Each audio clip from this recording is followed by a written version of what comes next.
The year is 610 AD. A cave, high above Mecca. The air is thin, cold. A man sits alone in the darkness. He's been coming here for weeks, months, seeking something, answers, purpose, God. Tonight, he'll get more than he bargained for. A presence fills the cave. Something grabs him, squeezes. He can't breathe. A voice demands, "Read!" He gasps, "I can't read." It squeezes harder. His ribs feel like they're cracking. "Read!" "I don't know how." Again. Tighter. He thinks he's going to die. Then it releases him. Words pour into his mind. Words he's never heard before. And then, silence. The presence is gone. The man stumbles out of the cave. His hands are shaking. His heart is pounding. He doesn't feel blessed. He feels cursed.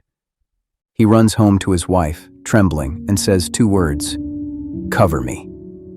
He believes he's been possessed by a demon, and in the days that follow, he will try to kill himself, multiple times. This isn't from a hostile source. This isn't anti-Islamic propaganda. This is from Sahih al-Bukhari, Islam's most trusted hadith collection. This is from al-Tabari, one of Islam's greatest historians. This is the origin story of one of the most influential figures in human history. And almost nobody talks about it. Tonight, we're going to. Let's rewind. Before the cave, before the voice, before everything changed. Arabia, 6th century, a land of sand and stars, tribal warfare, blood feuds that lasted generations. No central government, no unified religion.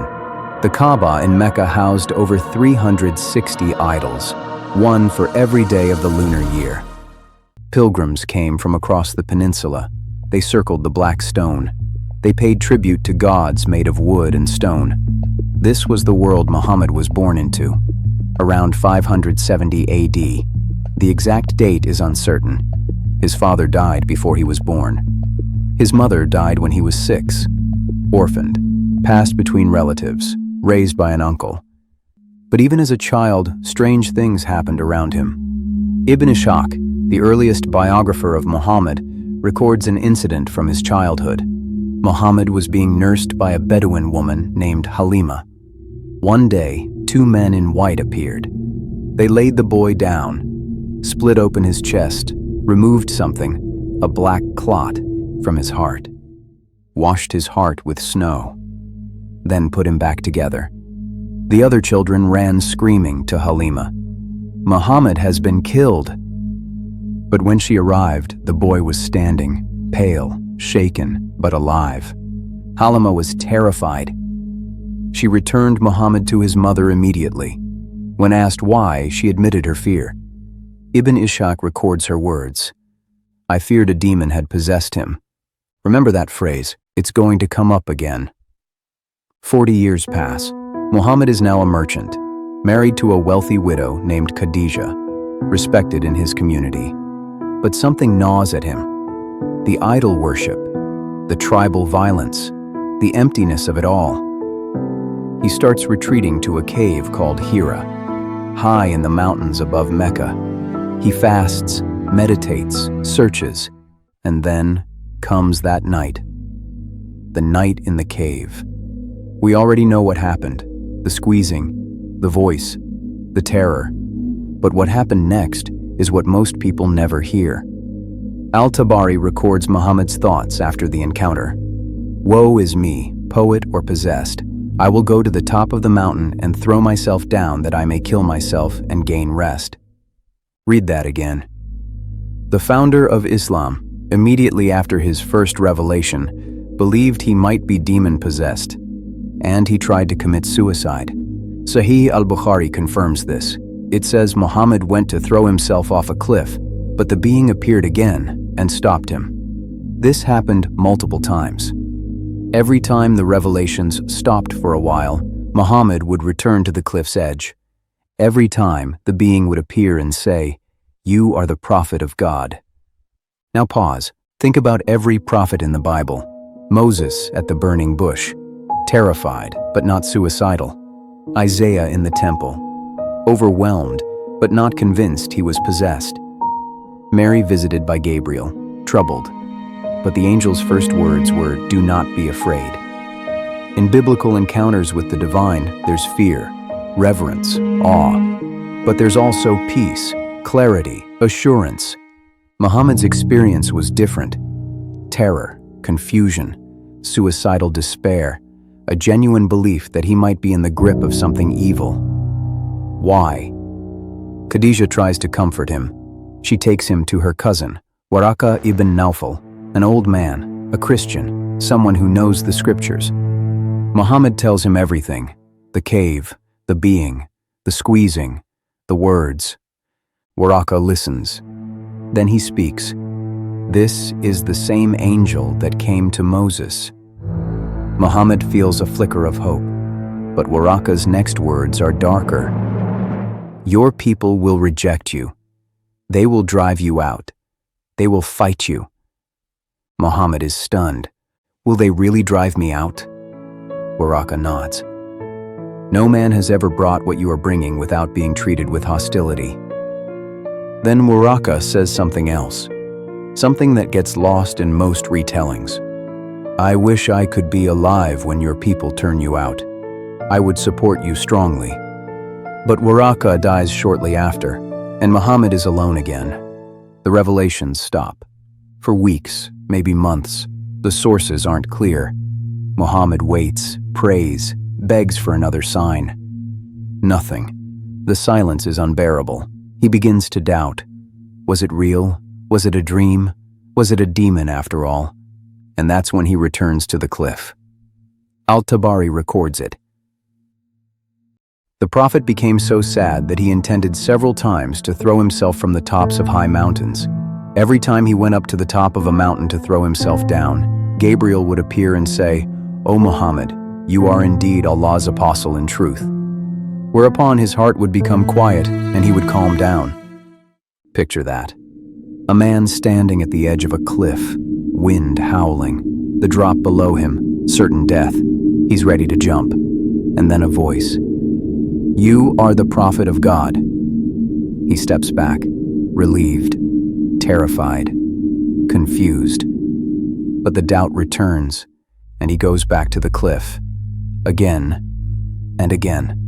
This is the man who would go on to found one of the world's largest religions. But in those early days, he was a man on the edge, literally, of ending it all. Eventually, the revelations resume. Muhammad begins preaching. One God, no idols. Judgment Day is coming. Mecca doesn't like it. The Quraysh, the ruling tribe, depend on idol worship. Pilgrims bring money. Money brings power. Muhammad is bad for business. They mock him, persecute his followers, make his life miserable. One day, they throw animal entrails on him while he's praying. Another time, they strangle him with his own cloak until Abu Bakr intervenes. His followers are tortured, beaten, some are killed.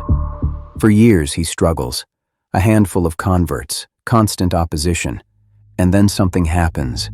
Something that will be debated for 14 centuries. It's around the year 615 AD. Muhammad is exhausted, desperate. He's been preaching for 5 years and has almost nothing to show for it. He longs for acceptance, for peace, for his tribe to just listen. One day, he receives a new revelation, Surah 53, the Star. He decides to recite it publicly, at the Kaaba, where everyone can hear. The Quraysh gather, skeptical, hostile, but curious. Muhammad begins. By the star when it descends, your companion has not strayed, nor has he erred. The words flow, powerful, poetic. Then he reaches the verses about the goddesses, Al-Lat, Al-Uzza, Manat, the 3 most revered idols in Mecca. Everyone tenses. Here it comes. Another condemnation, another insult to their gods. But instead, Muhammad says something no one expects. Have you considered Al-Lat and Al-Uzza and Manat the third the other? A pause, then. These are the exalted Garanik, whose intercession is approved. Silence. Did he just praise their goddesses? The Quraysh look at each other, stunned. Muhammad continues reciting. When he finishes, he prostrates. And then, something unprecedented happens. The Quraysh prostrate too. All of them, Muslims and pagans, side by side, worshiping together. Al-Tabari records it. Everyone in the mosque, believer and unbeliever, prostrated because of the reference to their gods which they had heard. For one shining moment, there is peace. The persecution stops. The mockery ends. The Quraysh are thrilled. Muhammad has finally come around. He's acknowledged their gods. There's room for compromise after all. Word spreads quickly. Some Muslims who had fled to Abyssinia to escape persecution hear the news. They start making plans to return. Everything has changed, or so it seems. But that night, something happens. Muhammad is alone, praying, reflecting on the day's events. And then, Gabriel appears. The angel is furious. "What have you done, Muhammad?" Muhammad is confused. "What do you mean?" "You have read to these people something I did not bring you from God. You have said what he did not say to you." The words hit Muhammad like a physical blow. He realizes what's happened. Those verses, the ones praising the goddesses, they didn't come from God. They came from somewhere else. Al-Tabari records Muhammad's response. "I have fabricated things against God and have imputed to him words which he has not spoken." He's devastated. How could this happen? How could he, a prophet, deliver words from Satan? The Quran later offers an explanation. Surah 22:52. "We did not send before you any apostle or prophet, but when he desired, Satan made a suggestion respecting his desire, but Allah annuls that which Satan casts." The claim, "This happens to all prophets, it's a test, but the damage is done." Muhammad has to go back to the Quraysh. He has to tell them he was wrong. Those verses, retracted. The goddesses, not exalted, not approved. It was all a mistake. You can imagine their reaction. The brief peace shatters. The persecution resumes, worse than before. Now they don't just mock him. They call him a liar, a fraud, a man who can't even tell the difference between God and Satan. And honestly, can you blame them?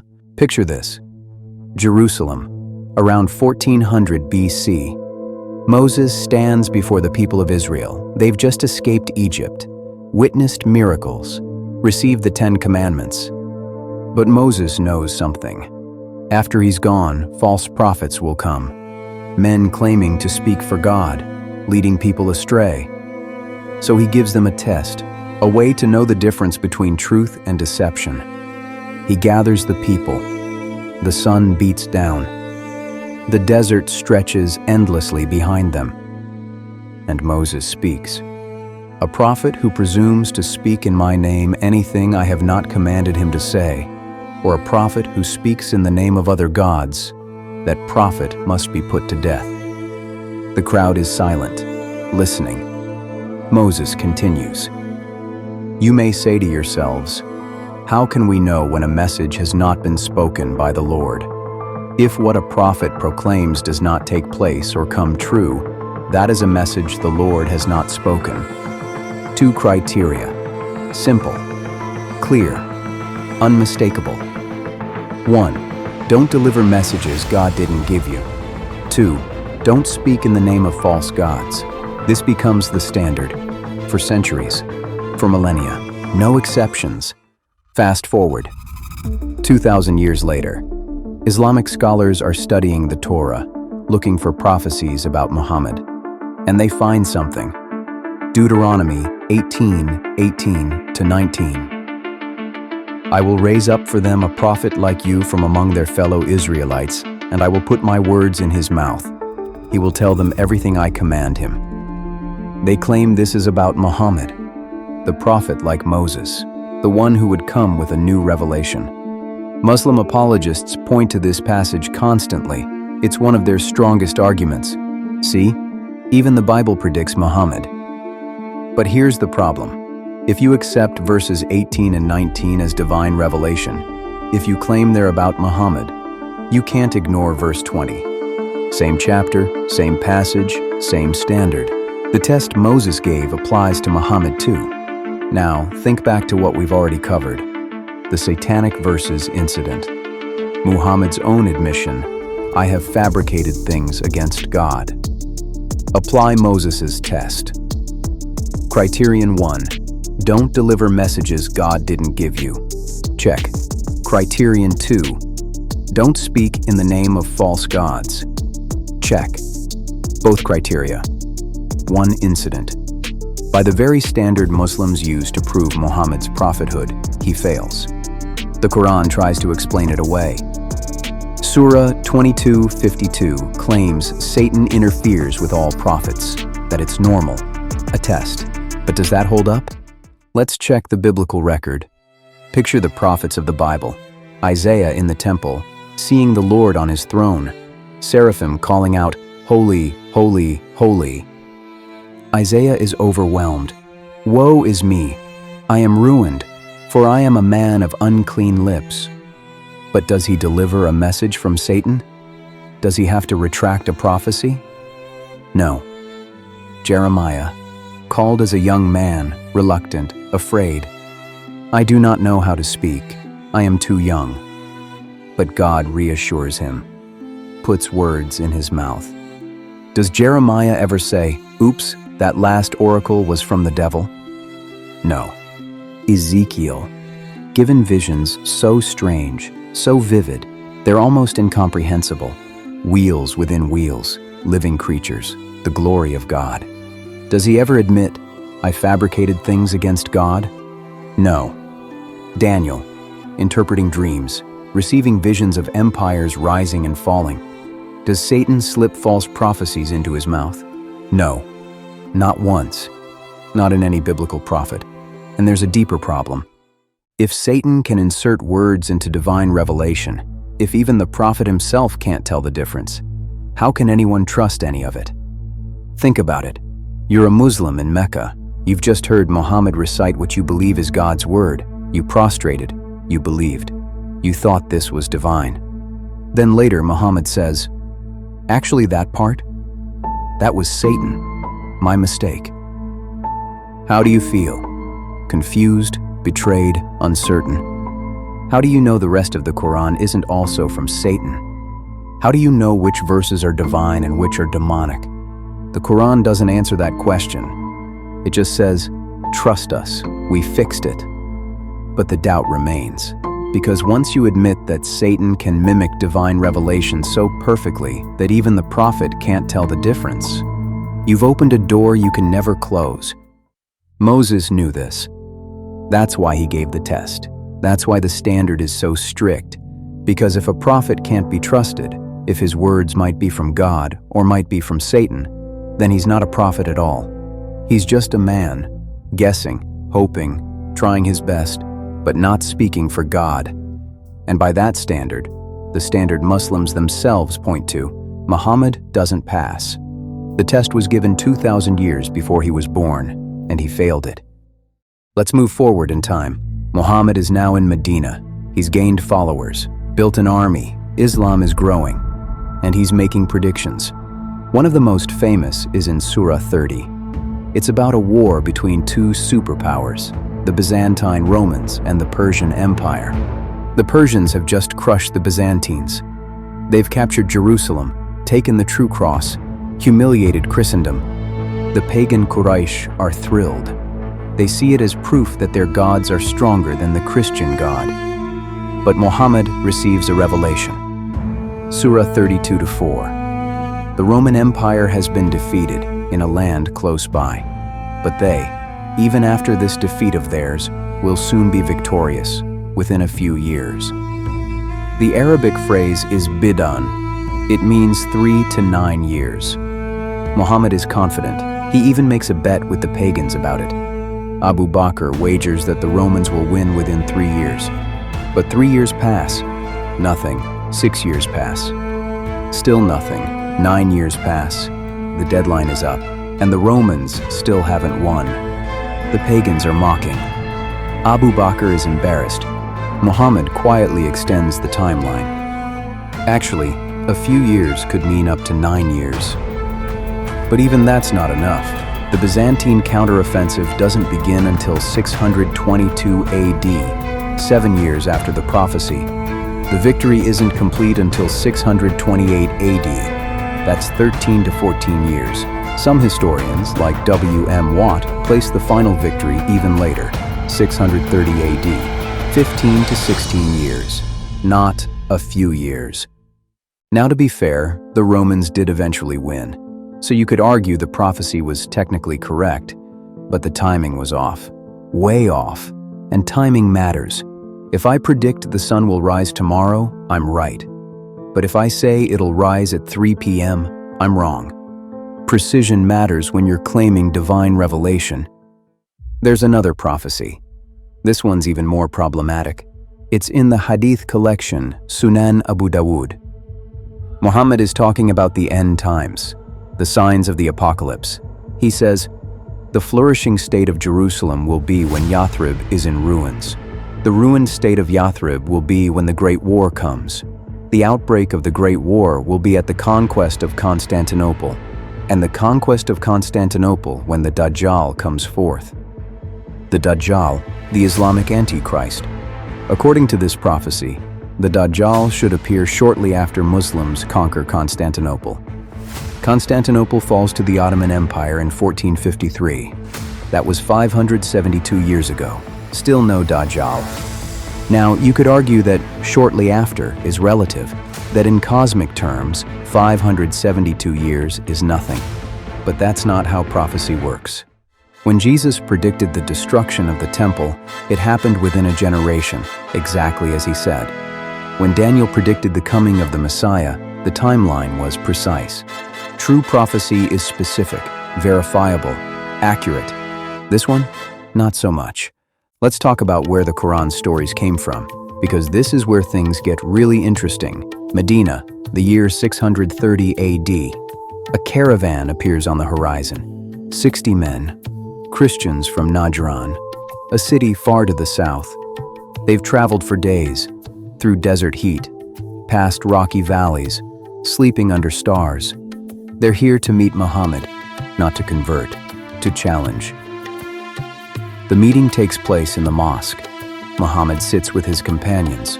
The Christians enter, dust on their robes, exhaustion in their eyes, but determination in their voices. The debate begins. Jesus, his nature, his miracles. The Christians speak with confidence. They know their scriptures, they know their traditions. And then one of them says something specific. Show us a servant like him. Show us someone who gives life to the dead, who heals the blind and the leper. He pauses. Who creates a bird from clay and breathes life into it. Muhammad listens. The room is silent. Creates a bird from clay? That's not in the Gospels. Not in Matthew, not in Mark, not in Luke, not in John.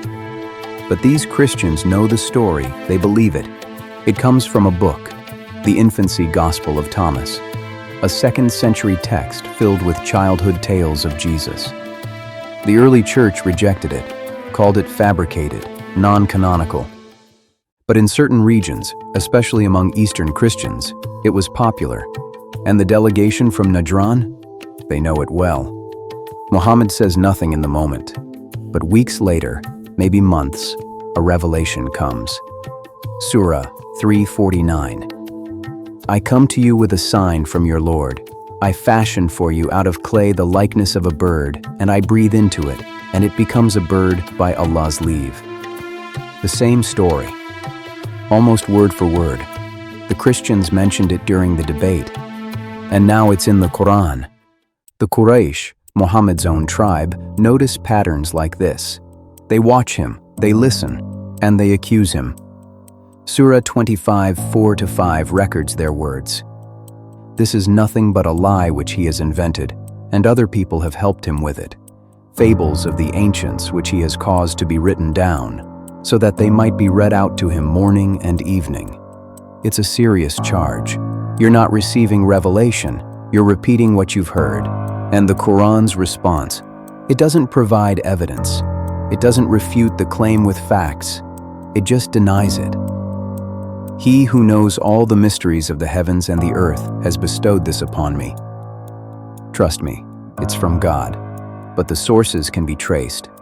The people Muhammad learned from, they're not hidden. They're named in Islamic sources. Jabir, a Christian slave in Mecca. Muhammad visited his shop regularly.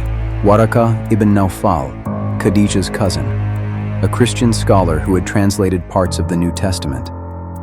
Salman al-Farsi, a Persian who studied with Christian monks before converting to Islam. Jewish rabbis in Medina, men Muhammad debated with, learned from, and sometimes clashed with. These aren't obscure figures. They're documented, acknowledged, part of the historical record. Muhammad had access to Jewish and Christian traditions, and many of the Quran stories reflect that access. Now, does this prove fabrication? Not necessarily, but it raises questions, especially when the Quran claims to be a direct revelation from God, not a compilation of existing traditions. The stories are there, the sources are traceable, the connections are undeniable, and once you see them, you can't unsee them. There's one more story, and it's the strangest of all. Medina. Around the year 628 AD, something is wrong with Muhammad. His wives notice it first. He's confused, disoriented, speaking about things that never happened. One morning, he mentions being with Aisha the night before.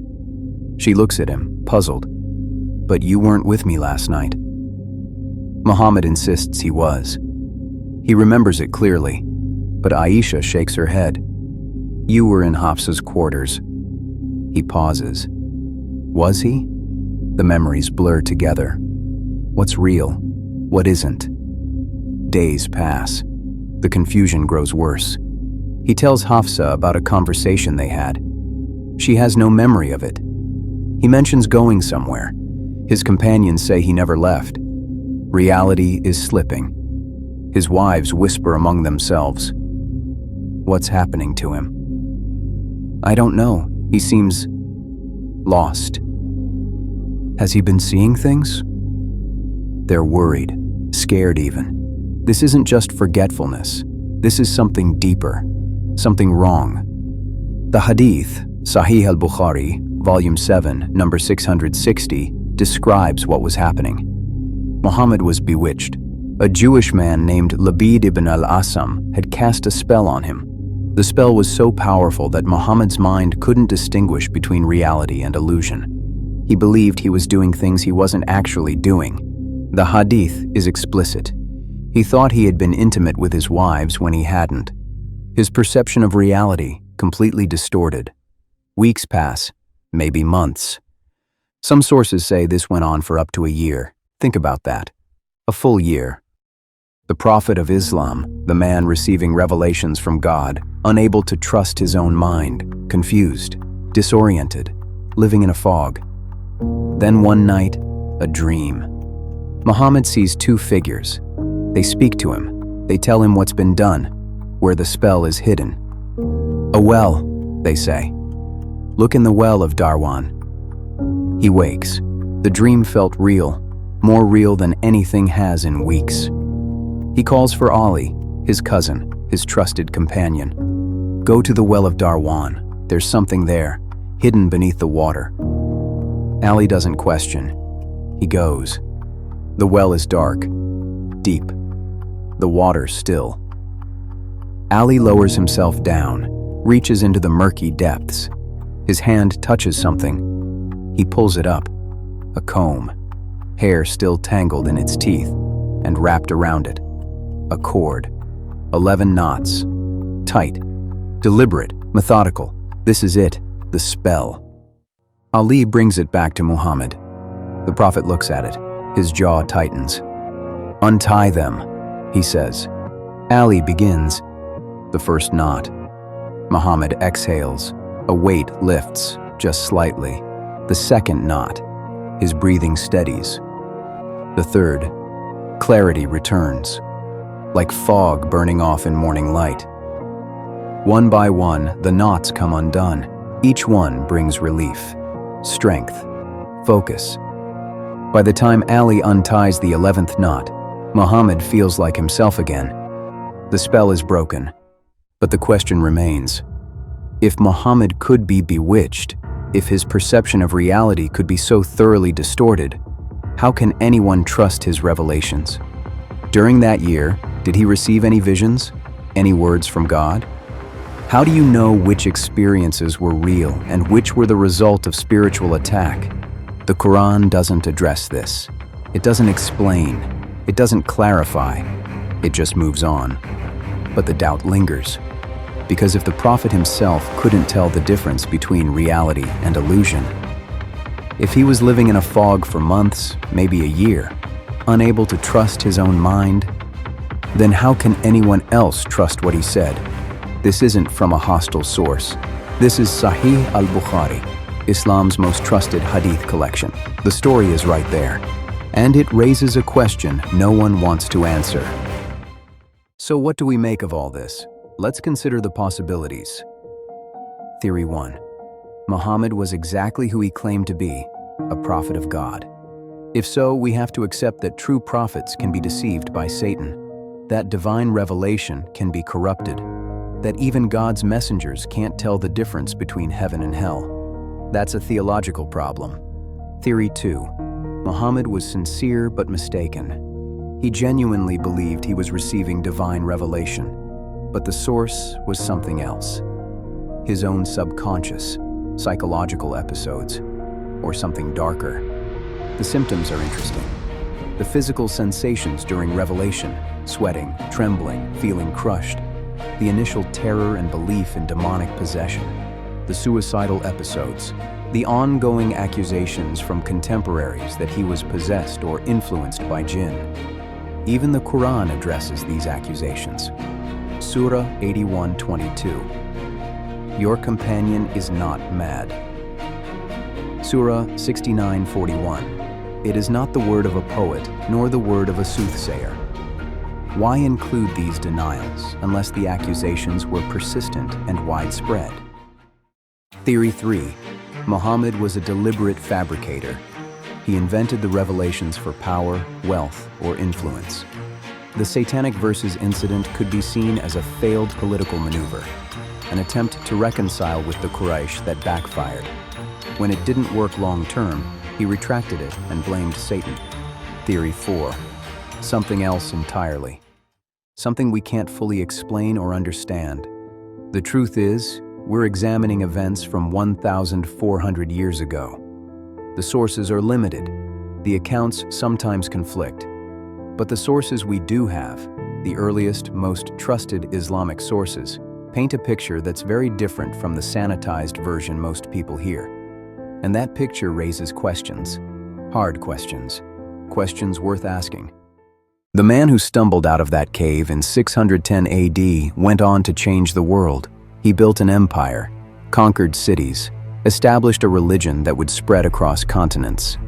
Today, 1.8 billion people follow his teachings. But the questions remain. What really happened in that cave? What was the source of those revelations?